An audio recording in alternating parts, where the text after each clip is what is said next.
Ang ulam ko ngayong araw dahil mula nung Lunes at nung kahapon ay puro na lang sardinas yung inuulam ko.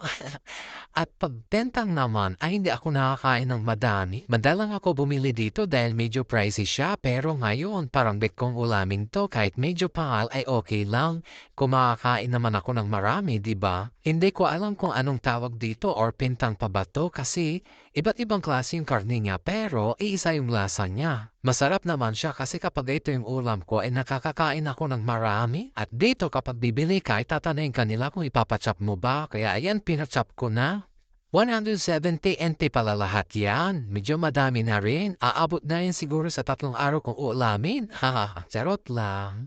Kinakausap ako ni ate at tinatanong niya kung Indonesian ba ako. Sabi ko, Philippine. Meron pa siyang sinasabi na Chinese kaso hindi ko na maintindihan. Meron din silang panindang mani dito. Gusto ko sanang bumili kaso ang daming sili kaya wag na lang. Hindi naman kasi ako mahilig sa maanghang.